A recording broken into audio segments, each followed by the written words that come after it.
Está usted escuchando Radio TV del Camino desde la ciudad de Puebla, en México. Radio Televisión del Camino. RTV del Camino abre un espacio a liderazgo para un pleno desarrollo humano. Diálogos que trascienden. Es uno a uno, con ética, esperanza, salud y amor. En equipo logramos más. Héctor Ociel Torres Estrada, al aire.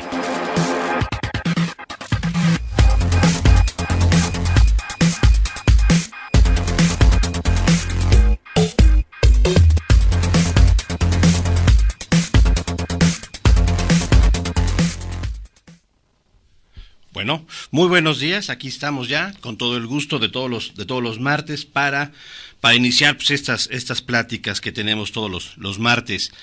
Pues vamos a entrarle. La semana pasada nos quedábamos en lo importante de ir fomentando en los niños esa capacidad o esa habilidad para expresarse por medio de dibujos, por medio de historias, y a través de ello ir consolidando esa autoconciencia, y estábamos hablando y seguimos hablando de esta competencia para aprender a aprender. Quiero retomar un poquito por la importancia, la necesidad de mantener esta posición análoga hoy en día en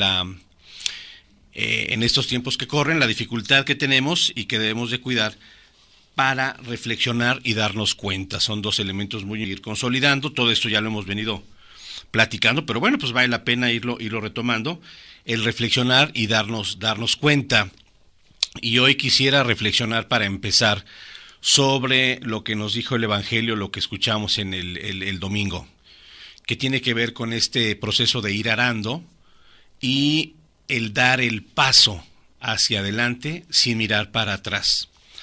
¿Qué es lo que entendemos de esto? Acuérdense que aquí, bueno, pues ya aquí tenemos ya varias preguntas que se han ido acumulando de programas anteriores que necesitamos ir resolviendo, y bueno, pues la idea es, insisto, ir consolidando este diálogo a través de los micrófonos.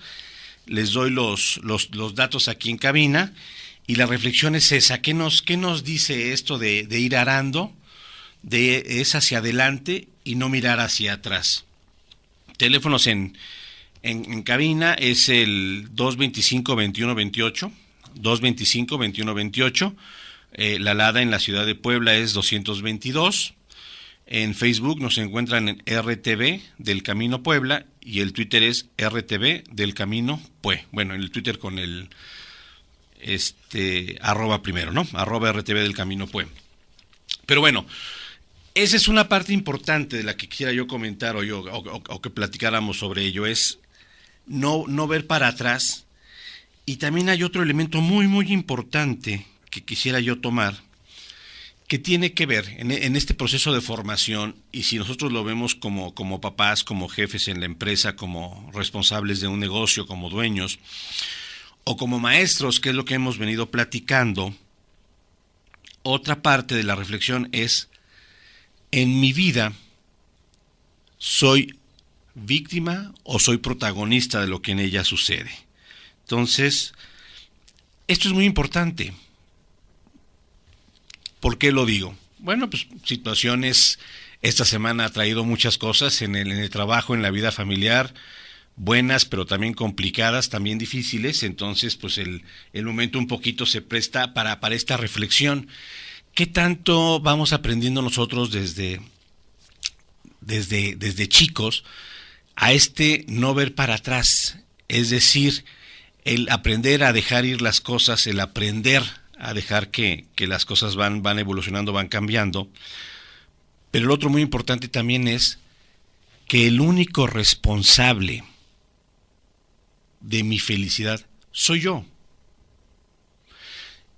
Y tenemos una educación en México, y lo quiero decir, que muchas veces favorece y fomenta el echarle la culpa al otro. Entonces, si hoy me siento bien, si hoy me siento contento, es porque otros me han ayudado a hacerlo. Pero también, si me siento triste, si me siento enojado, si me siento con rencores, busco a ver a quién le echo la culpa para ver por qué me está haciendo este daño y por qué está provocando este malestar en mi vida. Y esto es muy importante porque, pues bueno, estamos en época de elecciones, entonces creo que vale la pena la reflexión. Este domingo, si se permite el paréntesis, pues es importante ir a votar por quien uno quiera, pero votemos, es una forma de acción cívica. Pero también lo podemos ver aquí. En México, por lo menos en Puebla, mucho tiempo hemos venido acostumbrados a ver si ahora sí nos toca el bueno, a ver si el presidente municipal que quede en turno, sí es bueno, o es mejor que el anterior, o evita los problemas o los errores que los anteriores han tenido. Y ya no se diga en las elecciones del presidente o del gobernador, son todavía más interesantes estos comentarios. Y es parte de lo mismo, es decir, en México estamos muy acostumbrados, en Puebla, mucha gente, a que lo bueno o lo malo viene de otros. Y déjenme decirles, en lo personal, yo considero que esto es una posición un tanto cuanto egoísta, pero más que egoísta es una posición irresponsable. Porque entonces resulta que si te va bien o mal en la vida no depende de tu esfuerzo ni tu capacidad, sino de lo que los demás hagan o dejen de hacer por ti. Y en la ciudad es lo mismo. Ya lo he comentado, pero lo voy a seguir comentando porque es impresionante cómo por un lado nos preocupamos y nos enojamos porque las autoridades, pues lo de siempre, ¿no? La corrupción, no saben lo que están haciendo, no tienen ni idea de lo que deben de hacer, no conocen las necesidades del ciudadano, etcétera, etcétera, etcétera. Pero yo te quiero preguntar a ti, Radio Escucha, el día de hoy te quiero preguntar, en términos de una participación, una responsabilidad ciudadana, aprovechando que el momento se presta para esto. Digo, son preguntas, ¿no? O sea, van a decir, ¿ahora qué tiene que ver esto con el tema de todos los martes? Bueno, pues a lo mejor tiene que ver mucho o a lo mejor tiene que ver nada, ya será parte de la reflexión. Pero yo te quiero preguntar a ti, que me estás escuchando, comerciante, empresario, estudiante, trabajador, bueno, estudiante no, pero trabajador sí, ¿pagas tus impuestos completos? ¿Respetas las señales de tránsito? ¿Obedeces los procedimientos para obtener una licencia, un permiso, etcétera, etcétera? Digo, no me voy a clavar en este tema porque no viene mucho al punto, pero son reflexiones. Entonces, si de entrada no tenemos plena conciencia de cumplir con nuestros derechos y obligaciones, al mismo tiempo nos falta esa solidaridad para reclamar y hacer valer nuestros derechos. Entonces, fallamos en cumplir con las obligaciones y fallamos en hacer valer nuestros derechos. Y esto como sociedad y como comunidad es muy importante. Pero retomándolo con el maestro, el tema de la responsabilidad y el ser protagonista de nuestra vida, pues hoy en día es muy complicado. Hay muchas escuelas que efectivamente tienen muchas carencias, en donde estar dando las clases es muy complicado, pero se necesita tener esa vocación y esa certeza de lo que estamos haciendo. Se necesita ese gusto por mantenerse actualizado, por estar metidos en el tema de lo que queremos atender y tratar todos los días con los alumnos, con ese gusto, y no es fácil, definitivamente no es fácil. Ahorita más o menos una reflexión de lo que venía preparando para platicar y compartir con ustedes el día de hoy, pues tiene que ver con que el maestro en su día a día está sujeto a muchas presiones y muchas expectativas. Imagínense ustedes que el maestro tiene que responder, por ejemplo, así de entrada, en su labor diaria, a las expectativas de los alumnos. Y manejar un grupo tiene que ver, y los que han dado clases me entenderán esto perfecto, tenemos dos niveles de responsabilidad. Por un lado, la responsabilidad de controlar al grupo, y por otro lado la responsabilidad de manejar el 1-a-1 con cada uno de los alumnos. Entonces ahí empiezan los problemas, ¿verdad? Dicen, no, pues si yo tuviera un grupo de 15 alumnos, de 20 alumnos, de 25 máximo, pues tal vez lo podría yo hacer, pero hoy en día pues hay grupos que tienen de 40 o incluso hasta más alumnos, lo cual ya lo dificulta. Pero entonces ese es un primer tema, el maestro tiene que saber atender a los alumnos en lo individual y tiene que saber atender y poder atender a los alumnos en lo colectivo, como grupo, que el mismo grupo no se estorbe ni sea obstáculo para el proceso de aprendizaje.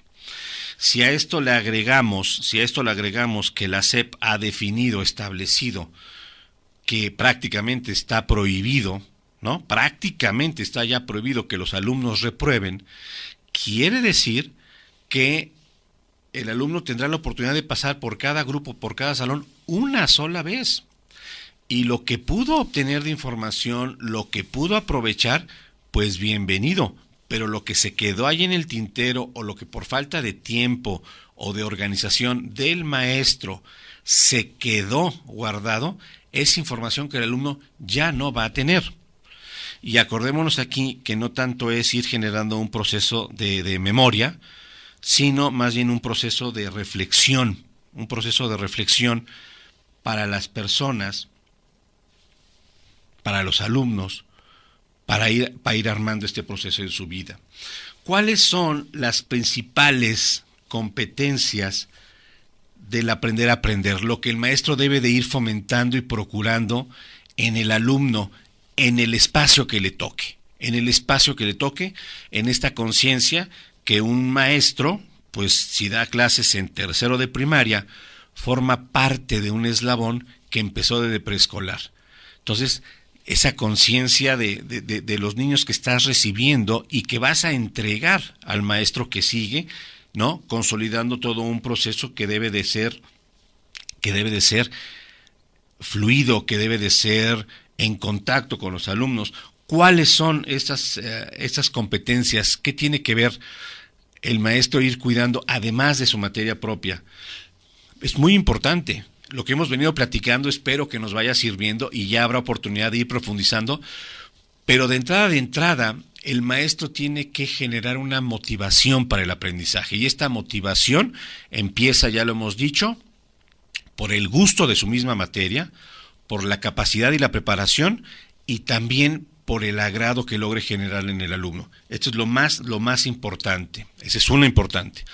Otra importante, esto lo estamos sacando de un libro, ahorita les doy la bibliografía por si les interesa, aquí la tengo, nada más denme chance de buscarla.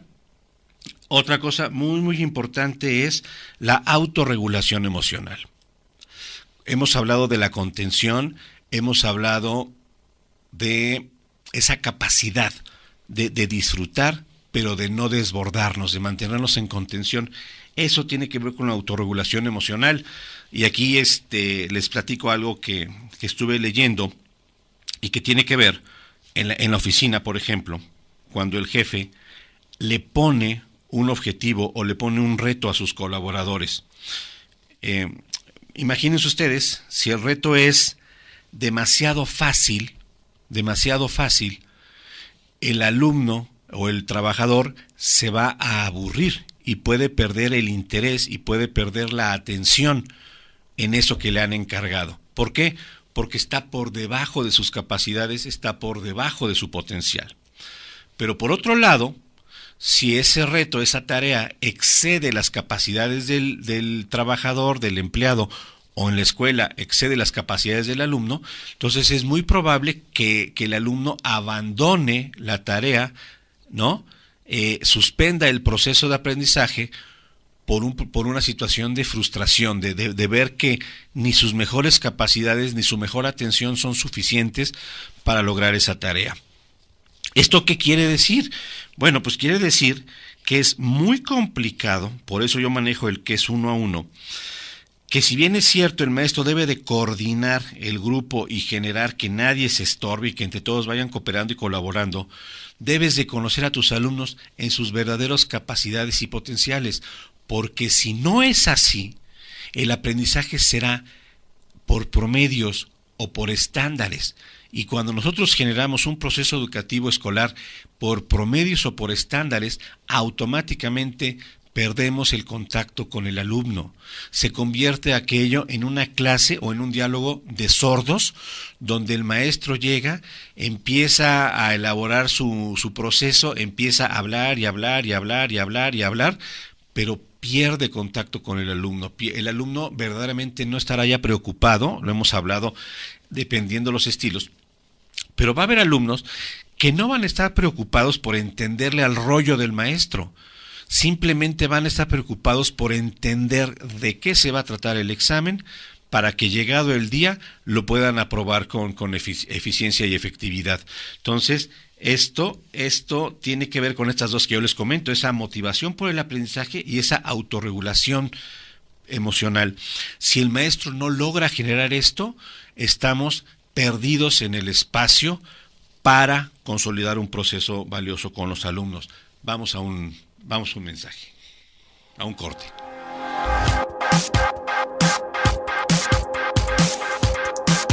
Diálogos que trascienden. El liderazgo para un pleno desarrollo humano. Conduce Héctor Ociel Torres Estrada.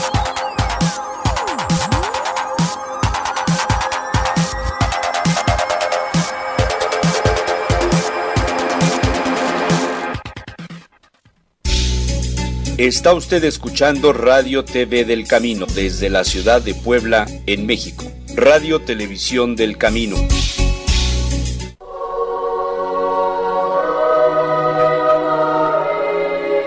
Parroquia de Nuestra Señora del Camino. Confesiones. De lunes a viernes, después de misa de 9 de la mañana y después de misa de 7 de la noche. Cada viernes de 5 a 7 de la noche.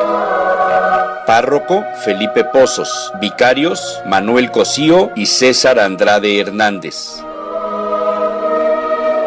Para citas personales, visitas a enfermos, bendiciones, entrevistas con los sacerdotes, remitirse a la oficina de la Parroquia de Nuestra Señora del Camino.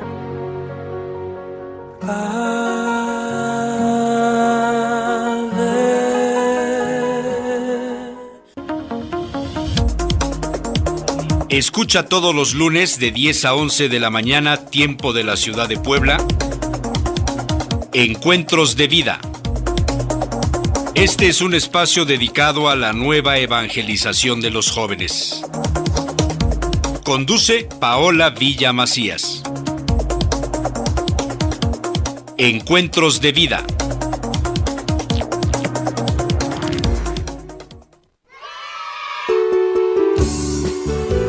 Todos los sábados y domingos de 9 a 11 de la mañana escucha nuestra programación para niños en RTV del Camino Puebla. No te da piedad.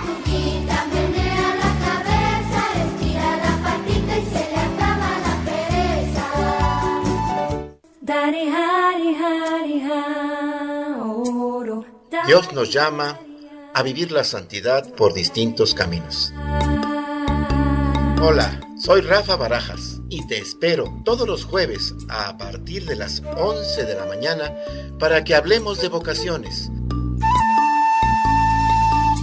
Por Radio Televisión del Camino, Puebla. Así es, para todos los que van por sus desiertos.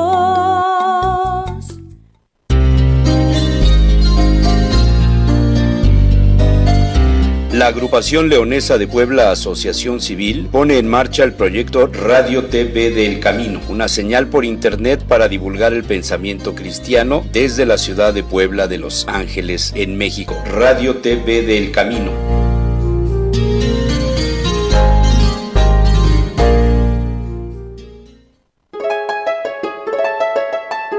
Hola, soy Juan Carlos. Te invito a que nos escuches en La Misericordia del Señor todos los lunes a partir de las 11 por RTV del Camino. Y recuerda decir: Jesús, en ti confío.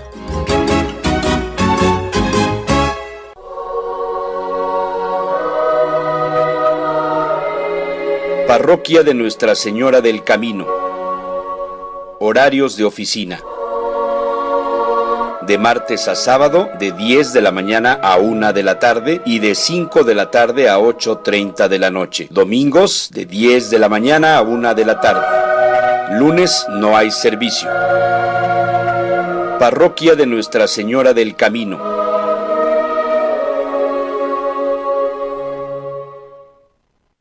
Está usted escuchando Radio TV del Camino desde la ciudad de Puebla, en México.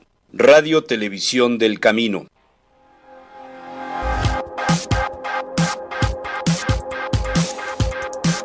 Diálogos que trascienden.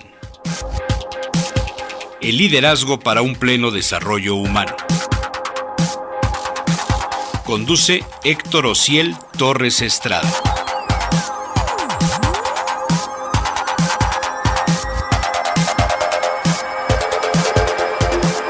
Muy bien, vamos de regreso. Me comenta aquí Mauricio, dice que ahorita que venía en camino escuchó y que lo comentemos, y pues con todo gusto lo comentamos, claro que sí. Ahí en el Vaticano, la Comisión para los Santos acaba de aprobar lo que es el segundo milagro de Juan Pablo II, y esto, según entiendo, lo pone ya en la antesala, lo digo con todo respeto, de la canonización. Decía en la misma noticia a la que me decía referencia Mauricio, que esto bien pudiera ser antes de diciembre o en diciembre de este mismo año. Entonces, bueno, pues yo creo que esta es una noticia que nos debe de traer muchísima alegría a México, a los mexicanos. Desde siempre nos hemos identificado muchísimo con quien fue Juan Pablo II, las 5 visitas que tuvo a nuestro país, la despedida final, ¿no? De me voy pero no me voy. Y bueno, pues eso nos atrapó en los corazones y nos tiene obviamente muy al pendiente y con mucho gusto de que esto llegue a suceder. ¿Se imaginan? Hay que esperar a que las cosas sucedan, no adelantarnos a decirle los términos que todavía no son oficialmente, pero Dios mediante, por ahí habrá de ser. También comentar un poquito, ya que Mauricio me metiste en este tono, lo comentamos. Recordemos que este mes es la Jornada de la Juventud en Río de Janeiro, allá en Brasil. Además de goles, se meterán, ¿no? Habrá un proceso muy interesante de oración. Y en ese sentido les comento, es importante que dentro de las intenciones del Santo Padre, del Papa Francisco, para este mes, está precisamente el pedirle a los jóvenes cristianos, a los jóvenes, que se hagan discípulos y misioneros del Evangelio. Entonces, pues esto es bien importante, es una petición, es una encomienda que nos está poniendo aquí el Papa.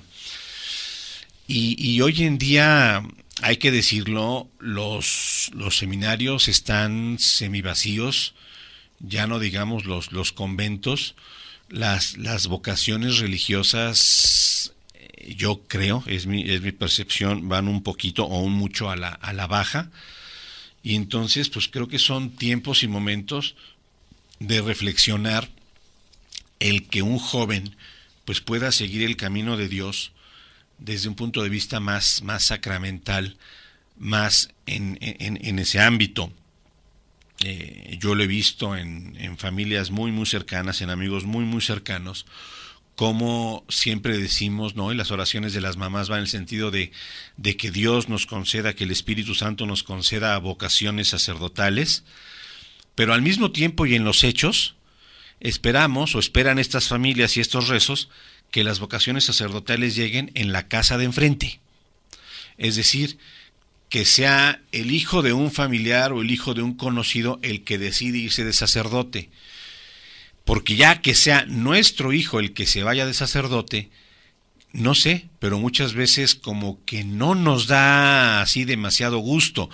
O sea, lo normal, lo natural que estamos esperando es pues que llegue a tener un muy buen trabajo, que llegue a tener su propio negocio, que llegue a hacer su propia vida y bueno, que vaya a misa los domingos, ¿no? Pero ya la opción, la alternativa real de que sea sacerdote, esa como que nos congela un poquito.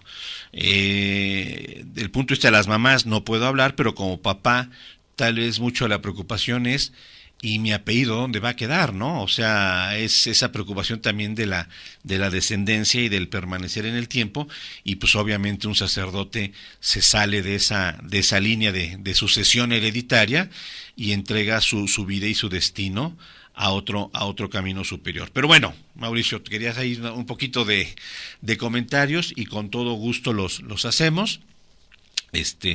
Aprovecho también para mencionar, ahí hemos venido platicando con Ángeles, la directora de la estación, sobre un nuevo proyecto. Este nuevo proyecto, tengo entendido, lo que hemos platicado, arranca este mismo viernes, el viernes en la tarde, y la idea será que tendremos aquí invitados a la mesa. Siempre es más fluido el poder platicar entre 2, 3 o 4, que el estar aquí uno solito hable y hable, pues eso al rato como que qué barbaridad, pero lo bueno es que nada más 1 hora a la semana, entonces también eso lo compensa.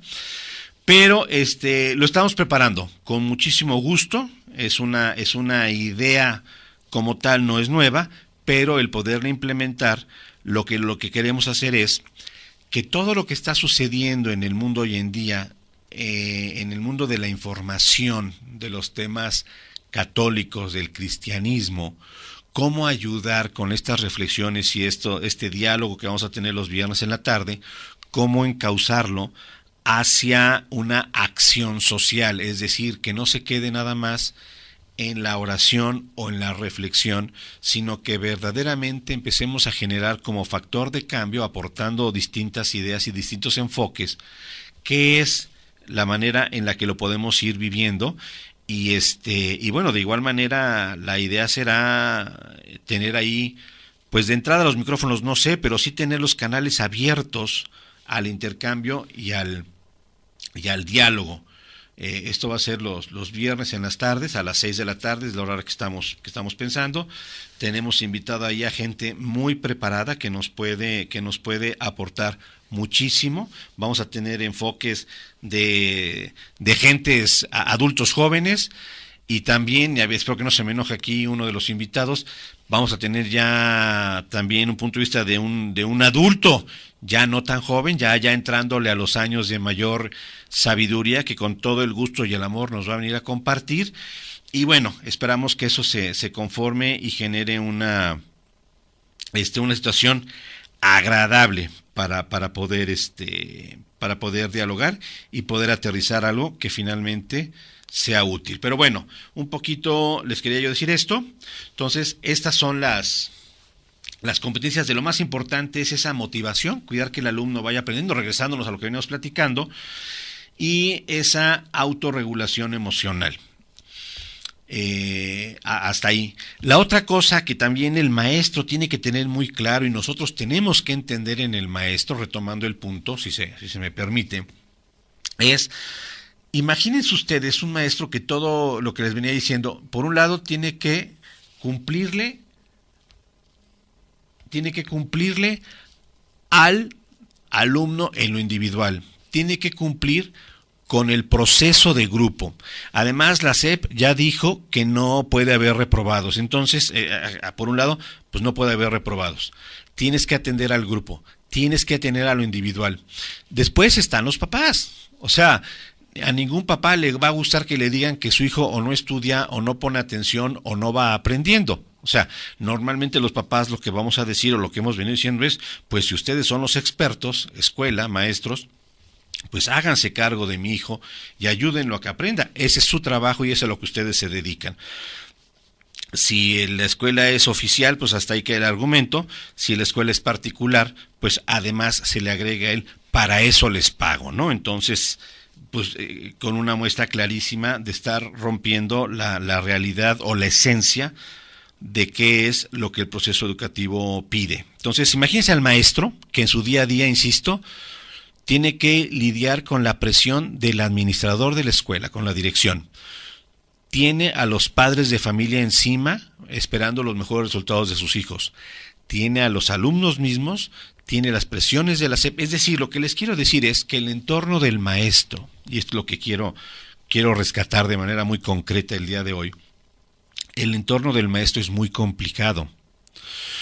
En Corea, tengo entendido, en Corea del Sur, el concepto de maestro en su traducción lo traducen. El concepto es el que forma la nación. Es decir, fíjense la importancia que le dan en este país y vean cómo Corea del Sur va desarrollando. Los maestros son los formadores de la nación. ¿Qué quiere decir esto? Que el maestro deberíamos aspirar, y esto pues ya es la utopía, pero deberíamos de aspirar a que en nuestras escuelas tuviéramos a los mejor preparados haciendo el trabajo más valioso y más difícil. No hay ningún trabajo que se acerque en importancia y en valor a aquel que representa el ser maestro de escuela. Pero esto, por un lado, ya les decía yo en el tema de las elecciones, ¿no? O sea, nos gusta como que reclamar derechos y no cumplimos las obligaciones. No significa que cualquier maestro que hoy esté dando clases tenga esa capacidad y cumpla con esas expectativas. ¿Sale? Entonces, no es lo mismo lo que se necesita a lo que tenemos. Esa es la primera realidad. Y la segunda realidad es que es un trabajo miserablemente mal pagado. Miserablemente mal pagado. Me refiero, estoy hablando en lo que es la primaria, preescolar, primaria, secundaria y preparatoria. Ya a nivel universitario, bueno, pues ahí ya hay de instituciones a instituciones y no me voy a meter a profundizar en esos temas ahorita, pero ahí ya podemos ver situaciones un poquito distintas. Pero a lo que me refiero es que como país deberíamos de aceptar y hacer algo al respecto. O sea, eso es lo que a veces a mí ya medio me desespera. Deberíamos de entender y aceptar que necesitamos tener a las mejores personas formando a nuestros hijos. Los mejores, los más capaces, los más inteligentes deberían de ser los maestros en las escuelas. Porque si no, el proceso nunca va a mejorar. ¿Ok? Por ahí, insisto, si tienen preguntas, comentarios, pues quedamos aquí al pendiente de ellas. Y ya para terminar el comentario específico con los maestros, recordarles al maestro en secundaria y al maestro en preparatoria que lo que más va a agradecer, lo que más necesita un alumno es un maestro afectuoso y compasivo. Un maestro afectuoso y compasivo es lo que verdaderamente están esperando los muchachos. ¿Cuáles son las expectativas o cuáles son las necesidades que los alumnos que los papás están esperando de los maestros? Y aquí tengo ya algunas preguntas preparadas. Normalmente, lo que los papás esperan en primera instancia de los maestros es el respeto al alumno. El respeto en la educación, en la forma de ser y en el ejemplo que le dan a los alumnos. ¿Qué otra cosa esperan los papás de los maestros? Que el maestro verdaderamente esté en ese trabajo que representa su vocación, su proyecto de vida, y no sea solamente un trabajo más. Hoy en día el panorama está muy triste. Tenemos demasiados maestros que no cumplen con esto. Ya lo hemos comentado demasiado, no lo vamos a hacer no lo vamos a hacer repetitivo, pero para que se vaya quedando ahí en la reflexión. El saber poner límites, el saber escuchar y el romper con el ciclo de los corazones duros. También ya hemos hablado de esto, el ciclo en donde lo que tú me haces yo te lo contesto, si me molestas te molesto, si me lastimas te lastimo, y entramos en una dinámica que nos va alejando de ese sentimiento de comunidad y nos va acercando más bien a un proceso de ruptura, ¿no? Entonces eso Eso sería. De las preguntas que han llegado en este punto que quiero reflexionar, una muy importante sería ¿cómo podemos nosotros saber o cómo podemos nosotros reconocer a un buen maestro o una buena institución? Aquí yo les pido, si gustan colaborar, participar, denos sus ideas, denos sus reflexiones. ¿Cómo se reconoce a un buen maestro cuando es así? Vamos a un corte y regresamos.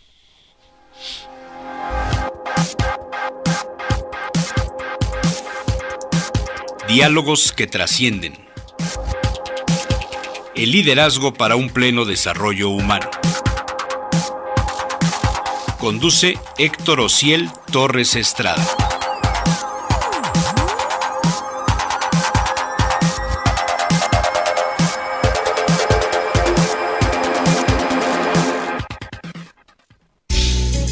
Está usted escuchando Radio TV del Camino desde la ciudad de Puebla, en México. Radio Televisión del Camino. Escucha todos los lunes de 10 a 11 de la mañana, tiempo de la ciudad de Puebla, Encuentros de Vida. Este es un espacio dedicado a la nueva evangelización de los jóvenes.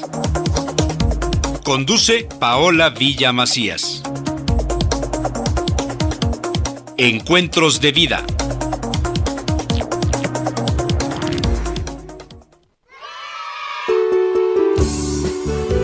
Todos los sábados y domingos de 9 a 11 de la mañana escucha nuestra programación para niños en RTV del Camino Puebla. No te da piedad.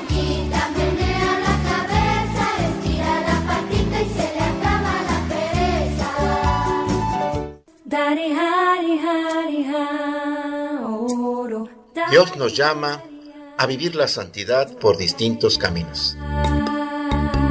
Hola, soy Rafa Barajas y te espero todos los jueves a partir de las 11 de la mañana para que hablemos de vocaciones. Por Radio Televisión del Camino en Puebla. Así es, para todos los que van por sus desiertos.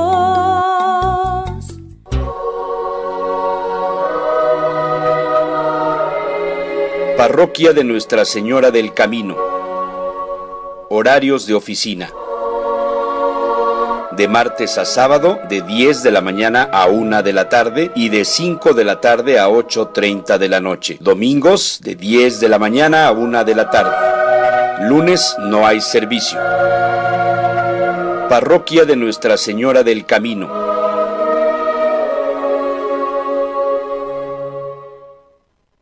Está usted escuchando Radio TV del Camino desde la ciudad de Puebla, en México. Radio Televisión del Camino.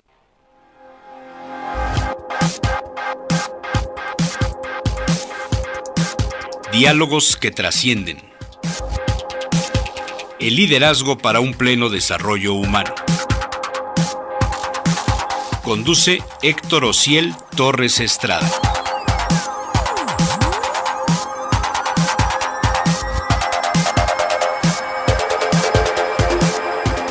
Bueno, muy bien, entonces nos quedamos en cómo reconocer a un buen maestro. Bueno, pues lo primero que yo les podría decir, son preguntas que nos han venido llegando, es, para que tú puedas identificar a un buen maestro, necesitas primero ponerle atención a tu hijo.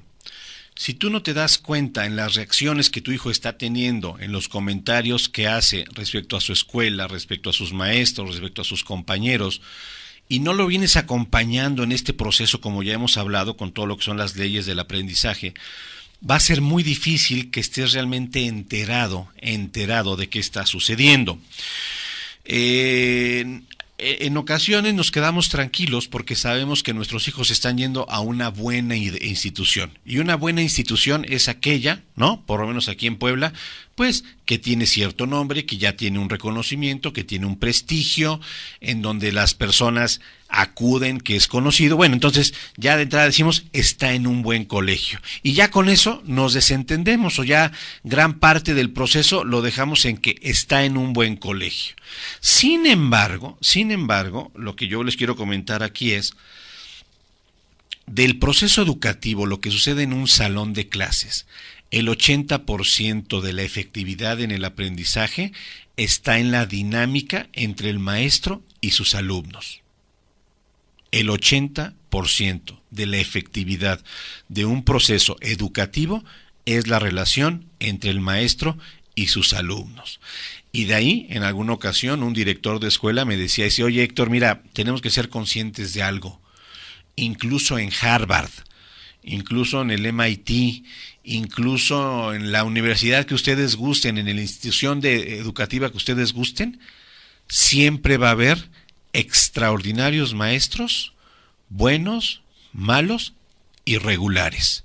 No hay una institución, sería un garbanzo de a libra, pero debemos de considerar que no hay una institución que esté libre de tener un mal maestro dando clases. Esto sucede siempre, es algo que se llega a presentar. No es posible que todos sean extraordinarios, aunque es lo deseable. Entonces, punto número 1, estemos al pendiente y en la medida de lo posible estemos en contacto con ese maestro para irlo conociendo mejor.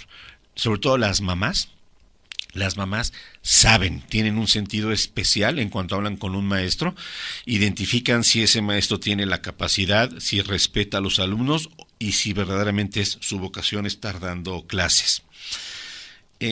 Otra pregunta, ¿qué define a una buena maestra, a un buen maestro? Bueno, pues hemos venido comentando sobre muchas de las capacidades y habilidades que se necesitan.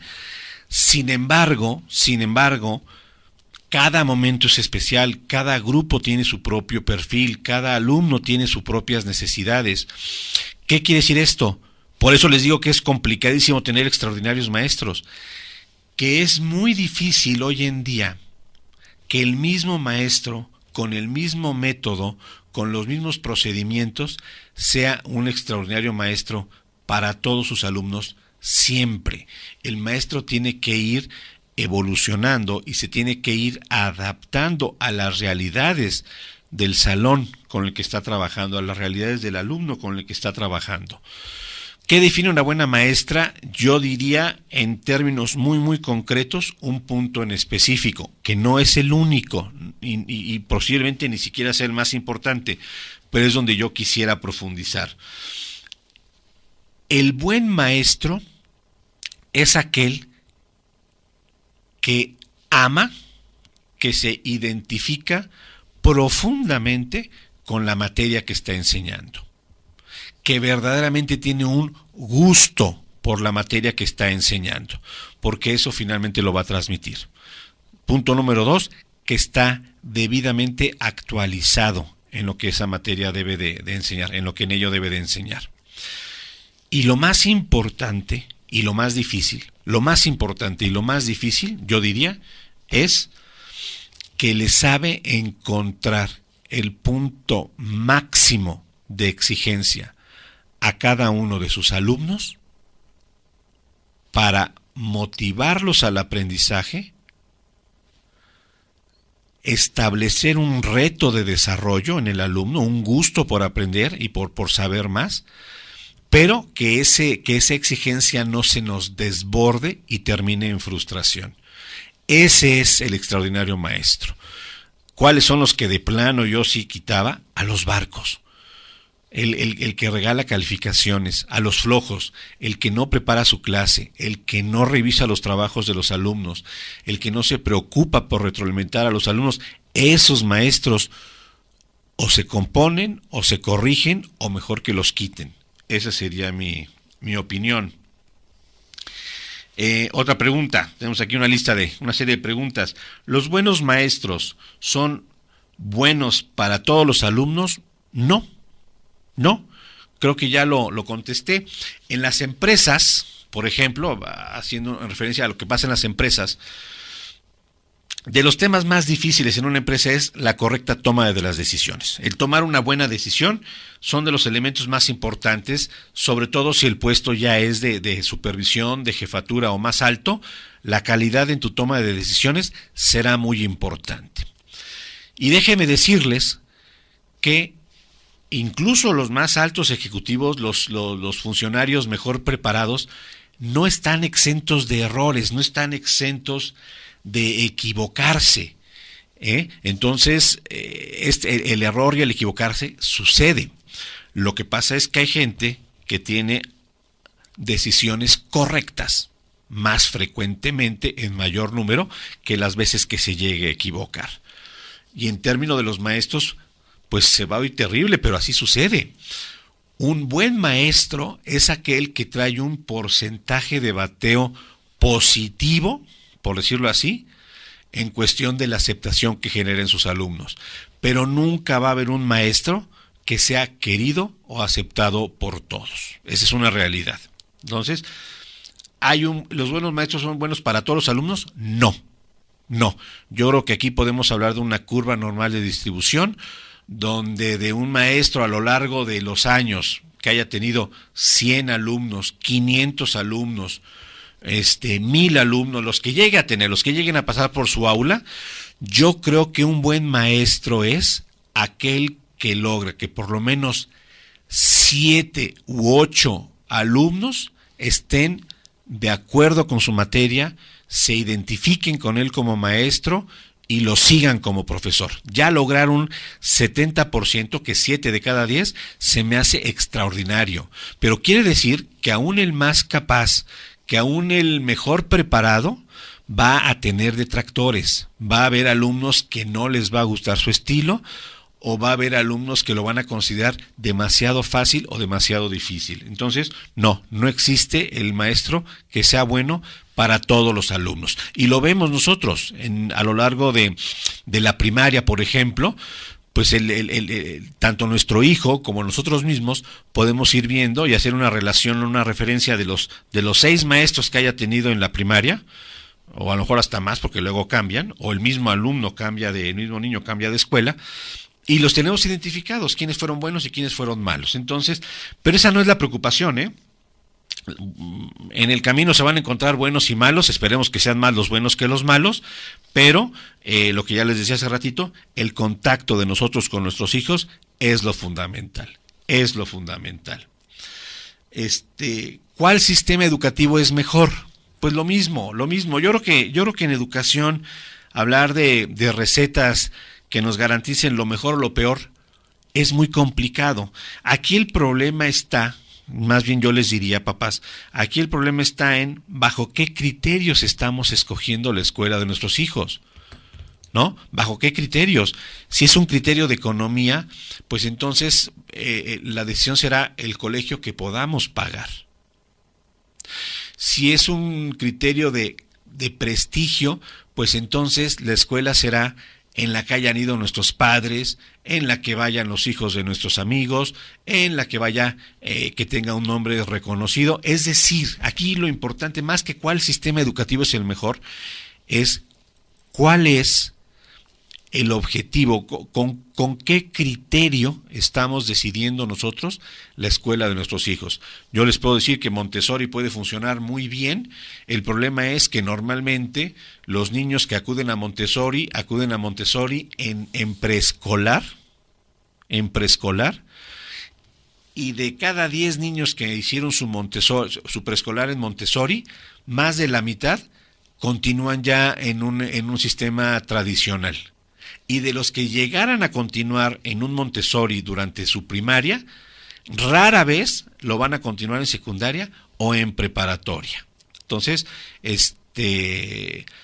vamos a procurar que terminen en un proceso similar al que iniciaron. Vamos a nuestro último corte y regresamos para el cierre.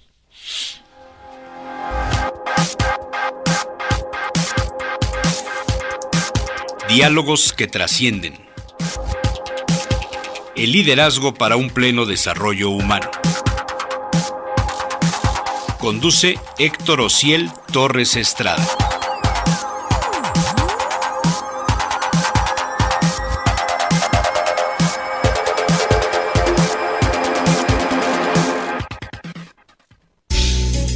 Está usted escuchando Radio TV del Camino desde la ciudad de Puebla, en México. Radio Televisión del Camino.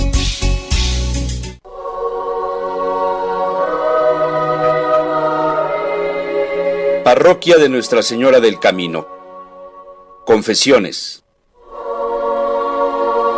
De lunes a viernes después de misa de 9 de la mañana y después de misa de 7 de la noche. Cada viernes de 5 a 7 de la noche. Párroco, Felipe Pozos. Vicarios, Manuel Cosío y César Andrade Hernández. Para citas personales, visitas a enfermos, bendiciones, entrevistas con los sacerdotes, remitirse a la oficina de la Parroquia de Nuestra Señora del Camino.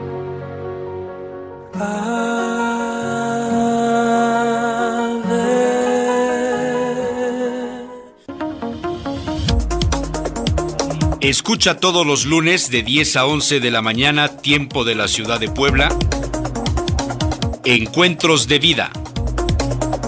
Este es un espacio dedicado a la nueva evangelización de los jóvenes. Conduce Paola Villa Macías. Encuentros de Vida.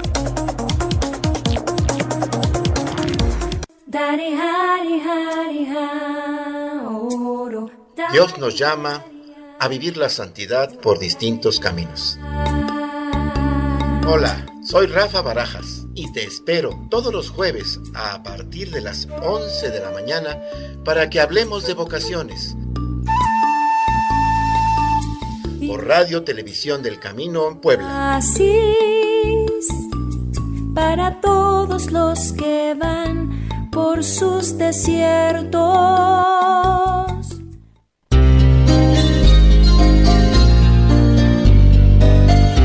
La Agrupación Leonesa de Puebla Asociación Civil pone en marcha el proyecto Radio TV del Camino, una señal por internet para divulgar el pensamiento cristiano desde la ciudad de Puebla de Los Ángeles, en México. Radio TV del Camino.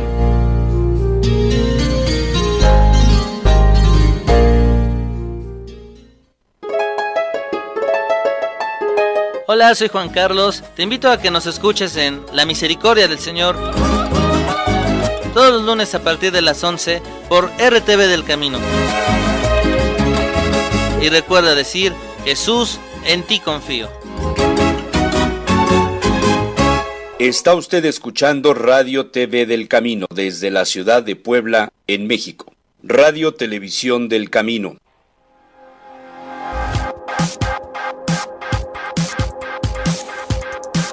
Diálogos que trascienden. El liderazgo para un pleno desarrollo humano.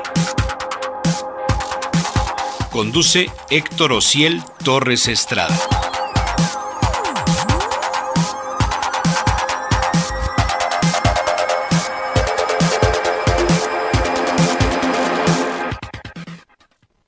Ok, bueno, nos quedamos en cuál es el mejor sistema educativo. Les decía yo, realmente no hay recetas. Lo importante es con qué criterio escogemos la escuela. Si queremos que digan, wow, va a una escuela súper padrísima y súper poderosa, o si queremos que vaya a una escuela donde sabemos que los maestros cuidan, quieren y enseñan a los alumnos.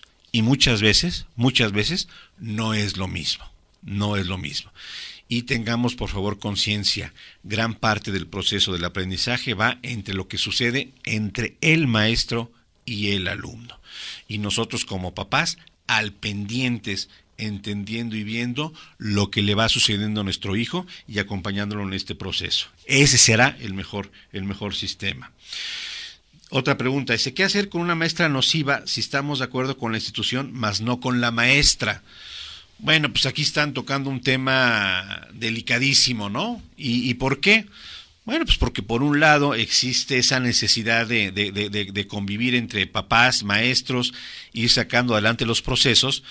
Como hemos dicho, pues sí, nos vamos a encontrar con maestras que verdaderamente, o maestros, que son nocivos, ya olvídense de que no sean buenos, verdaderamente son nocivos. Yo No voy a decir el nombre, pero hay una maestra, a mí no se me olvida, tengo el nombre y en mi colegio, fue en el Oriente, yo fui al Oriente de primero de kinder a tercero de prepa, menos un año que nos fuimos a vivir a Estados Unidos, pero bueno, fuera de eso, hay una maestra que es la cosa más horrible que haya existido en mi vida, era una pesadilla, se los confieso, era una pesadilla, en cuarto de primaria, una pesadilla esta maestra. Fuera de ella, un caso que les digo, el resto de mis maestros van desde los buena onda, con los que te divertías, hasta los canijos que finalmente era de los que más aprendías. Entonces, yo en el Oriente les puedo decir que el porcentaje, desde mi punto de vista, fue extraordinario.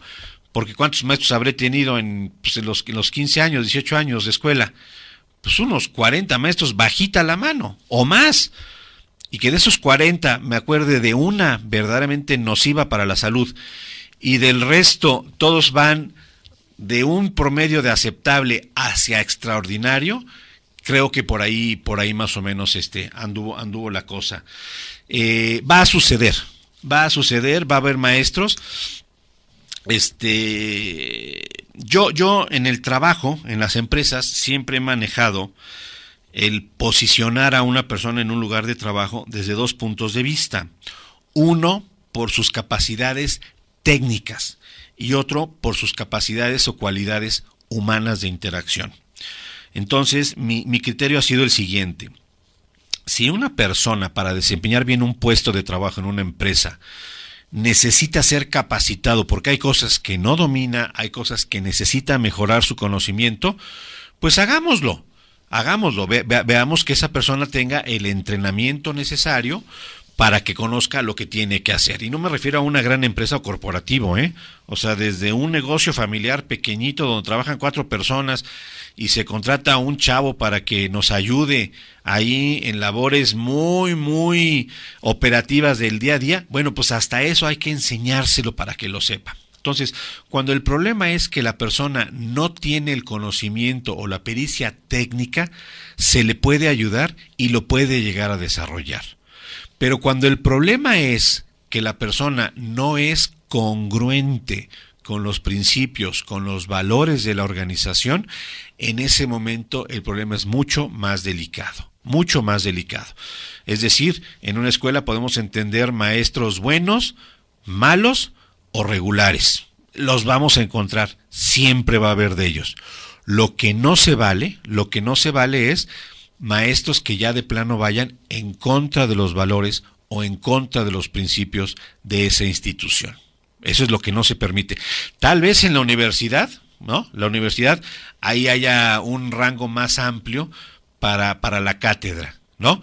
En donde pueda haber distintas ideas en una universidad, digamos, incluso de inspiración cristiana, nos podamos llegar a encontrar maestros de todas las creencias, de todas las ideologías. Es una universidad.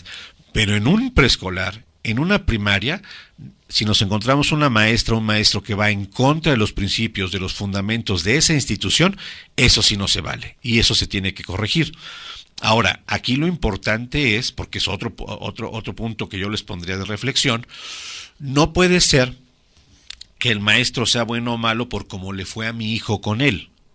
Si nosotros vamos a ir a hablar a la dirección, a poner una queja o un foco de atención sobre tal o cual maestro, procuremos que sea objetivo nuestro pensamiento, que sea objetivo lo que estamos diciendo. Y aquí, no sé, Mauricio, cómo andemos de tiempo, pero es que los temas, habla uno de una cosa y se va con otra y con otra y con otra. Ok, tres minutos, déjenme explicarles brevemente un estudio que se hizo en una universidad, en una preparatoria o en una secundaria. Llegaron los chavos, pasaron a segundo año de secundaria o de prepa, como quieran, para efectos del ejemplo es lo mismo. Entonces pasaron a segundo año, eran 20 chavos. De manera arbitraria, los que organizaron este estudio le dijeron a los maestros, estos 10 del grupo de 20, de manera arbitraria, seleccionaron a 10 para el subgrupo A y los otros 10 fueron el subgrupo B. Entonces, le dijeron a los maestros, estos del grupo A, de subgrupo A, son unas lacras. Verdaderamente terminaron la primaria o la secundaria por obra y gracia de Dios, porque en ellos hay pura indisciplina, no estudian, son groseros, son de lo peor del mundo. En cambio, el subgrupo B son unos santos. Son gente de puro 10, siempre estudia, siempre hacen su tarea, siempre llegan a tiempo, ayudan en su casa, hacen el aseo en su casa. Son unas maravillas de seres humanos. Y así arbitrariamente fueron divididos. Los argumentos que presentaron no eran ciertos, eran una invención de este proceso y de este experimento. ¿Qué pasó al final del año? Curiosamente, los alumnos que fueron etiquetados del grupo de los buenos terminaron con las mejores calificaciones y una mejor y mayor satisfacción escolar. Por otro lado, los alumnos que fueron etiquetados como unos alumnos problemáticos terminaron con bajas calificaciones e incluso hubo varios de ellos que desertaron de la escuela, se terminaron saliendo. ¿Por qué? Porque cuando tú etiquetas una expectativa en los maestros de estos son buenos y estos son malos, cuando uno de los buenos alzaba la mano para participar, el maestro decía, vale la pena escucharlo, es de los buenos.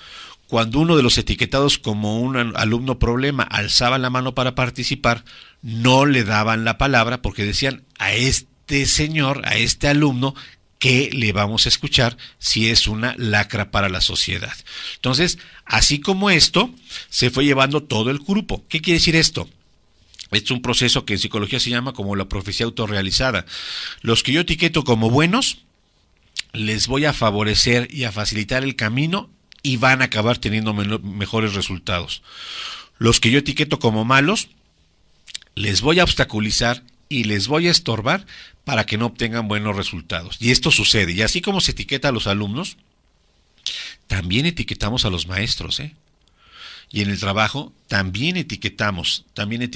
Entonces, se nos acaba el tiempo, yo les dejo esta reflexión y con esta retomamos en la semana que entra, es cómo estamos etiquetando a los demás.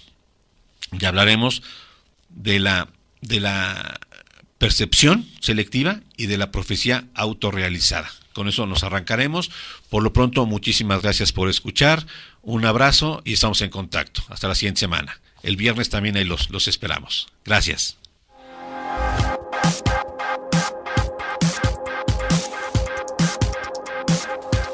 Hasta la próxima semana. A la misma hora, en RTV del Camino, conducirá Héctor Ociel Torres Estrada. Diálogos que trascienden. El liderazgo para un pleno desarrollo humano.